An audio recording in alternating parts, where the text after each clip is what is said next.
Well, 350africa.org has released its findings of research that reflect on the challenges hindering the adoption of renewable energy and climate change policies in parts of West Africa. Now, those barriers include, but are not limited to the lack of tax incentives, as well as the lack of local manufacturing and assembly plans, insufficient policy and regulatory frameworks as well. The report focuses on the state of renewable energy in Benin, Togo, Ghana and Nigeria. It highlights potential areas of intervention to support the adoption of renewable energy and to foster a just transition to renewable energy on the continent. The report was launched as civil society organizations and grassroots groups under the Africa VUCA network held actions across the continent to highlight the role of renewable energy as a solution to the region's energy and climate crisis. Well, let's now delve further into that report with Landry Ninteretse. He is the Africa Regional Director at 350.org, and he joins us now via Zoom. Great to have you with us on the show, Landry, as always. Welcome back. Let's start off with one of those leading obstacles, or some of those leading obstacles that you found that are hindering the adoption of renewable energy on the continent. You talked about lack of awareness, a lack of policies. To what extent are these African nations lacking in some of these key areas?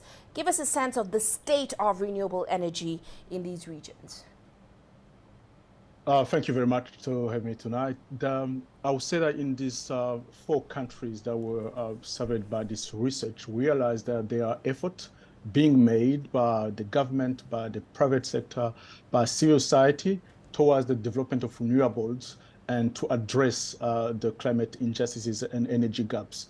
However, there are still gaps, and a lot of population, the majority of population, still lack access to clean energy. Hence, the recommendation to remove those constraints and barriers that are preventing a large proportions of population in the 4 countries that we looked at, in order to enable the majority, if not all of the population, to have free access to clean energy. That only is an issue of, which is not only an issue of energy injustice, but also that could unlock the potential socioeconomic benefit that comes with access to clean energy. Now, you also talked about potential areas of intervention, which you identified that could help support the adoption of renewable energy going forward. Can you give us a few that you identified as key to these regions? I think, first of all, this report itself is one first step towards bringing to the public in the hands of decision makers tools and facts that could help them to analyze the situation in each individual country and then take the next step. So first of all, we produced this report essentially for civil society actors, but also decision makers in the 4 countries, so they can utilize it as a tool towards unlocking renewable energy potential in that country. So the second step, I believe, is going to consist in the policy review, because some of this, they've been already development of policies, of program and project, but I think they need to be updated. They need to be reviewed and look at the gaps and the constraints that are still preventing, again, the ordinary citizen in the 4 countries to access renewable energy. And the third step would consist of like active campaigns and measures taken to stimulate investment, because investment and lack of financial resources and mechanism was also identified as one of the key obstacles into that. And I think the lawmakers in the 4 countries will be able to really scrutinize and analyze the very key gaps and constraints that are making it harder for the private investment, even the population, the society, to take an active role in this campaigning, which consists to access renewable energy for all in the 4 countries. Now, it is interesting, Landry, you say you produce this report for civil society organizations and also those grassroots groups. So talk to us about the role they are playing, especially in spreading the awareness about the role of renewable energy in the energy sector.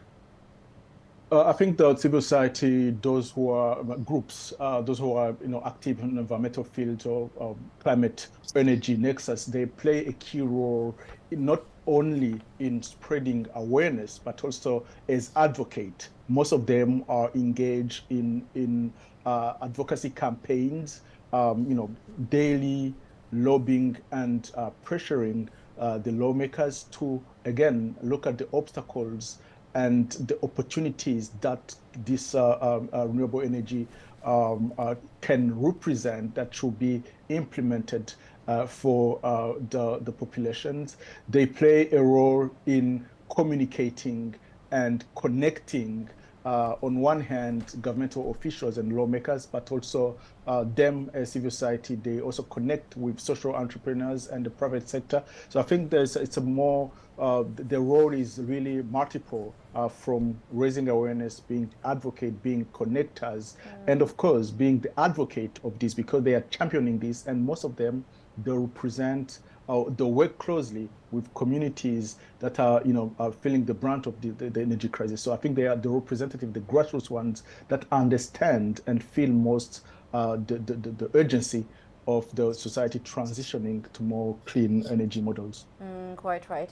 Well, as I read that report, one of the arguments that we hear quite often today came to mind, which is that the argument that amid those loud calls for the world to shift to renewable energy away from fossil fuels, it is unfair to ask African nations who rely on fossil fuels for their revenues, for example, to have to put an end to those fossil fuel projects and focus on the green economy. What is your take on that argument? First of all, I have to say that the request is not to end today or tomorrow the production of like oil or gas, but rather to think long term. So in the next 10, 20, 30 years ahead, right. And also put up in place a plan toward that transition to gradually replace the current fossil fuel consumption and production with more clean and safe energy models. So we know that the continent is abundantly blessed with this type of resources. And also we know that these resources can really and sustainably address the energy injustice that we've seen. Because if we're going with the same model based on fossil fuels, we are not likely to meet the growing energy demands. The population of Africa will double in the next 25 years. So if we use the same old model, we won't be able to bridge that gap, but rather by tapping into renewable energy, which is abundantly available from north to south, from east to west, we can not only again resolve the energy of the issue of energy poverty, but also unlock other socio-economic benefits that come with the availability of electricity in many of our villages and our cities. Well, we do have to leave it there, Mr. Landry. We would love to discuss more, but thank you so much for joining us on the show today, and thank you for those great insights. That, of course, is Landry Ninteretse. He is the Africa Regional Director at 350.org.